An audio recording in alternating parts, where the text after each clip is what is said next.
Bismillahirrahmanirrahim. Assalamu alaikum. Dear students, in our today's lecture, we'll look at the two different types of research. These are called conceptual research and empirical research. And we'll have to look at the comparison of between these two types of researches. इन दोनों का आज हम अपने lecture में comparison जानेंगे। Conceptual research में क्या होता है, मैं आपको इजी वर्डिंग में बता दूं। कंसेप्चुअल रिसर्च में रिसर्चर किसी कंसेप्ट को क्रिएट करने की कोशिश करता है, कोई फिलॉसफी क्रिएट करता है। He doesn't have anything to do some experiment. उसके पास कोई ऐसी चीज़ नहीं होती कि जिससे वो एक्सपेरिमेंट कर सके, तो वहाँ पर वो बैठकर खुद ही अपनी सोच से एक कंसेप्ट क्रिएट कर लेता है। फॉर एग्ज़ाम्पल, जैसे इंसान कैसे वजूद में आए। अब इस क्वेश्चन में जैसे आपने पढ़ा होगा आइंस्टाइन, उसकी चार्ल्स डार्विन की थ्योरी है, थ्योरी ऑफ एवोल्यूशन। तो उसमें उसने बैठ के महज अपने दिमाग से ही जो है पेश गोइयाँ कर दी और बता दिया कि human beings is has been created from the apes. तो इस तरह उसने उसकी एक अपनी थ्योरी थी, वो उसने पेश कर दी, कंसेप्ट था उसका। तो यूँ महज गौर व फिक्र से क्रिएट कर देना, that is called conceptual research. तो यहाँ पर लिखता है कि Aristotle, Copernicus, Galileo, Newton and Einstein, these famous philosophers and scientists relied heavily on conceptual research. ये तमाम जो रिसर्चर थे, साइंटिस्ट थे, कहते हैं कि ये हैविली डिपेंड करते हैं कंसेप्चुअल रिसर्च पर to develop insight and theories. Insight में अंदर की बसीरत से, दिल की सोच से, अपनी लॉजिक से एक फार्मूला क्रिएट कर लेना, दैट इज़ कॉल्ड इंसाइट, कि अपनी खुद की सोच से, लॉजिक से चीज़ क्रिएट करना। लफ्ज़ी मतलब इसका बसीरत है। तो डेवलप इंसाइट एंड थ्योरीज, कि ये थ्योरीज और इंसाइट डेवलप करते हैं अबाउट द वर्ल्ड। किस चीज़ के बारे में? About the way the world works, कि किस तरीके से ये दुनिया वर्क करती है, दुनिया में कोई भी फिनोमेना हो रहा है, ये कैसे वर्क कर रहा है। They established concepts to explain common occurrences. कहते हैं कि कॉमन अकरेंसेस किस तरह हो रही हैं, वाक़ हो रही हैं, तो उस बारे में वो इस्टेब्लिश करते हैं concept. By observing the surrounding, अपने इधर उधर की हालात को ऑब्ज़र्व करते हुए, एंड कंपाइलिंग, और कंपाइल करते हैं, studying and summarising existing information, और जो पहले से इंफॉर्मेशन एग्जिस्ट कर रही है उसी को कंपाइल करते हैं, उसी को स्टडी करते हैं, समराइज़ करते हैं, ऑलरेडी इन्फॉर्मेशन जो है उसी पर वर्क करते हैं। Many conceptual researchers advance to empirical research. बहुत से कंसेप्चुअल रिसर्चर जो है वो आगे एम्पिरिकल रिसर्च की तरफ भी बढ़ जाते हैं। यहाँ से कहता है कि रास्ता एम्पिरिकल रिसर्च का निकलता है, जिसमें तजर्बात किए जाते हैं। तजर्बात करके अगर पॉसिबल हो, कुछ ऐसी फील्ड है जिसमें पॉसिबल है कि हम वहाँ पर एक्सपेरिमेंट कर सकते हैं, तो वहाँ पर फिर एक्सपेरिमेंट भी किए जाते हैं। तो यूँ कंसेप्चुअल रिसर्च फिर आगे फर्दर कहता है कि एम्पिरिकल रिसर्च का रास्ता हमवार करती है। But many remain committed to only using their logic. लेकिन बहुत सारे जो फिलोसफर्स हैं वो जस्ट अपनी लॉजिक पर ही मतलब बेस करते हैं और उससे आगे नहीं बढ़ते। To give meaning to natural phenomenon, जो भी नेचुरल फिनोमिना है उसको मीनिंग देने के लिए, उसका कंसेप्ट क्या है, ये क्यों हो रहा है, तो उसको क्लियर करने के लिए जस्ट लॉजिक का सहारा लेते हैं।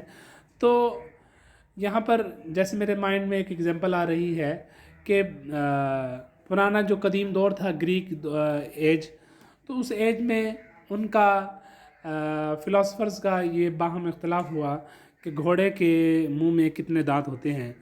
तो इसके लिए उन दोनों ने कई धड़े बन गए, ग्रुप्स बन गए, और वो लॉजिक दे रहे हैं, अपना कंसेप्चुअल एक फ़िलासफ़ी पेश कर रहे हैं।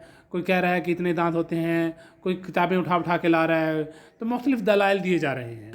वहाँ पर किसी एक लड़के, तो अब वो जो दलाइल देना था वो कंसेप्चुअल रिसर्च थी उनकी, तो वहाँ पर किसी एक लड़के ने कहा कि भाई इसमें इतना ज़्यादा दलाइल वलाइल देने की क्या ज़रूरत है, आप जाएँ और जाके घोड़े का मुँह खोलें और जनाब जाके देख लें। तो उन्होंने जनाब उस लड़के की पिटाई की, उन्होंने कहा लो जी ये तो हमारे बाप दादा के इल्म को झुटलाने के लिए आ गया है। तो यूँ अब उस लड़के की जो राय थी वो राय एम्पिरिकल रिसर्च को जन्म दे रही थी। भाई वहाँ पर ठीक है आप दलाइल दे लें, दलाइल देने के बाद जाके चेक भी कर लें उसको, तो वो एम्पिरिकल रिसर्च थी। In the world of market research, conceptual research involves the collection of secondary research material such as studies, syndicated market reports, trade journals and other previously published information। कहते हैं कि कंसेप्चुअल रिसर्च मार्केट के अंदर, ये आपसे ज़्यादा इतना relevant नहीं है लेकिन खैर मैं बता देता हूँ। कंसेप्चुअल रिसर्च आमतौर पर कहता है कि यूजुअल जो रिसर्च हो रही है उसमें कैसे होती है कि ये कहते हैं ये सारी हैवीली डिपेंड करती है सेकेंडरी रिसर्च पर। सेकेंडरी रिसर्च मीन पहले से जो रिसर्च हो चुकी है, वो पहले से जो रिसर्च हो चुकी है हम उसी को अगर एनालाइज कर रहे हों, तो वहीं से हम कोई नया फिनोमेना क्रिएट कर रहे हों, तो हम उस मटेरियल को कहेंगे कि वो सेकेंडरी मटेरियल है हमारे लिए, क्योंकि वो पहले से उसके ऊपर वर्क हो चुका है, वो सेकेंडरी होगा। अगर पहले से उस पर वर्क ना हुआ हो तो फिर वो प्राइमरी वर्क होगा हमारे लिए। तो खैर कंसेप्चुअल रिसर्च का हमारा यहाँ तक बहस थी वो कंप्लीट हो चुकी। नेक्स्ट है आगे एम्पिरिकल रिसर्च। लिखता है कि empirical research on the other hand is based on the not on theory. कहता है कि एम्पिरिकल रिसर्च की बुनियाद किसी थ्योरी पर नहीं होती बट ऑन एक्सपेरिमेंटेशंस। यहाँ पर एक्सपेरिमेंट्स किए जाते हैं यूजिंग आइदर ए क्वांटिटेटिव और क्वालिटेटिव मेथडोलॉजी। इसमें देखा जाता है इसमें क्वांटिटेटिव या क्वालिटेटिव मेथडोलॉजी यूज़ की जाती है। मतलब हम मेथड्स डिफरेंट एक्सपेरिमेंट्स करके हम उसके रिजल्ट्स को क्वांटिटेटिवली और क्वालिटेटिवली डिस्क्राइब कर सकते हैं। हम बता सकते हैं क्वांटिटेटिवली कि भाई इसमें इतनी तादाद में लोग जो थे, या फॉर एग्जांपल प्लांट्स पे हमने कोई एक्सपेरिमेंट किया, भाई इतने पौधे जो थे वो इससे मुतासर हुए बीमारी से, इतने पौधे नहीं हुए। या हम वहाँ पर कह देते हैं हम नंबर्स का सारा नंबर्स की सूरत में एक्सप्लेन नहीं करते, क्वांटिटेटिव सूरत में एक्सप्लेन नहीं करते, बल्कि क्वालिटेटिव मीनिंग में उसको एक्सप्लेन करते। भाई इतनी हम वहाँ पर जिस कहते हैं एक ज़्यादा तादाद जो थी वो बीमारी से मुतासर हुई और कम तादाद बच गई, तो इस तरह ये क्वालिटेटिव हो जाएगी। तो यूँ मतलब हम जस्ट उस पर डिपेंड करें कि एक्सपेरिमेंट्स पर डिपेंड करें तो वो एम्पिरिकल रिसर्च होगी। Researchers gather data that can be measured according to a certain population, place और टाइम। तो इसमें कहता है कि रिसर्चर जो है वो डाटा गैदर करता है कहाँ से, to a certain population, place और टाइम, किसी ख़ास पॉपुलेशन से। पॉपुलेशन के बारे में मैंने आपसे पहले बताया था, मतलब जिस चीज़ पर हम रिसर्च कंडक्ट कर रहे हैं, फॉर एग्जांपल हम डिफरेंट प्लांट्स पर रिसर्च कंडक्ट कर रहे हैं, हम देखना चाहते हैं मटर के पौधे हैं, गंदम के पौधे हैं, उन पर फलां बीमारी का अटैक होता है या नहीं होता है, और इस तरह कोई और पौधा है, चावल है। तो यूँ अब ये तीनों जो है चावल, गंदम और मटर के पौधे, ये तीनों हमारे लिए यहाँ पर ये तीन पॉपुलेशन हो गई, हम इनको पॉपुलेशन कहेंगे। फिर आगे फिर ये भी हम देखेंगे कि किस प्लेस में हमने उनको उगाना है, कौन सा टाइम हमने इनको देना है, और फिर किस तरह पानी फराहम करना, ये सारा का सारा ये कंट्रोल्ड एक हमारा इन्वायरमेंट हम उसको प्रोवाइड करेंगे जो हमने पहले से ही सोच रखा है। तो ये रिसर्च होगी एम्पिरिकल रिसर्च। तो इसमें हम बताएंगे कि फिर जब आगे रिज़ल्ट हम प्रोवाइड करेंगे तो उसमें भी हम ये चीज़ बयान करेंगे कि इस तरह इस नस्ल के हमने पौधे लिए, ये पौधे लिए, और उनको इस तरह की जो एक प्रॉपर मिट्टी थी उसमें हमने इनको उगाया, और इतनी मिकदार में पानी प्रोवाइड किया, और सूरज की रोशनी इतनी मिकदार में आई, और यूँ हुआ जो भी हमारा कंट्रोल्ड एक इन्वायरमेंट था वो हमने इसको प्रोवाइड किया, और फिर ये रिज़ल्ट इसके निकले। That is will be called as empirical research. यहाँ हम एक ये दूसरे नोट्स हैं आपके, जो यहाँ से हम देखते हैं इसी कंसेप्चुअल और एम्पिरिकल फ्रेमवर्क को। कहते हैं conceptual research is that related to some abstract idea और थ्योरी, जो कि किसी एब्स्ट्रैक्ट आइडिया या थ्योरी पर से रिलेट करती है। It focuses on the concept या थियरी पर डिपेंड करती है, that explain the concern theory being studied, जो कि कंसर्न थ्योरी को जो कि जिस पर हम स्टडी कर रहे हैं उसको एक्सप्लेन कर रही होती है। मतलब डिपेंड भी करती है किसी आइडिया या थ्योरी पर, और फिर आगे जिस हम थ्योरी को स्टडी कर रहे हैं उस थ्योरी को प्रीवियस थ्योरी हमारी डिफाइन करेगी। तो हम यहाँ पर एक कंसेप्ट क्लियर करना चाहते हैं, कंसेप्ट हम अपना यहाँ से अखज़ करना चाह रहे हैं। तो पहले से जो कंसेप्ट था उसकी रोशनी में हम एक नया कंसेप्ट यहाँ पर उसको क्लियर करते हैं। It is generally used by the logician इसको यूज़ करते हैं जो लॉजिक के साथ philosophers and theorist to develop new concept develop करने के लिए इसको यूज़ किया जाता है।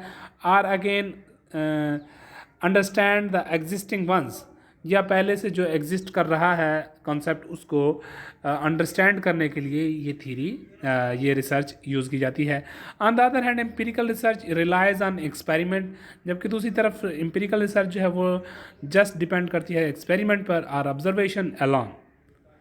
It is way of gaining knowledge by means of direct and indirect observation और एक्सपीरियंस। ये जस्ट ऑब्जर्वेशन और एक्सपीरियंस पर डिपेंड करती है कि हम उसके थ्रू हम अपनी इंफॉर्मेशन को कलेक्ट करते हैं ऑब्जर्वेशन या एक्सपेरिमेंट के ज़रिए से।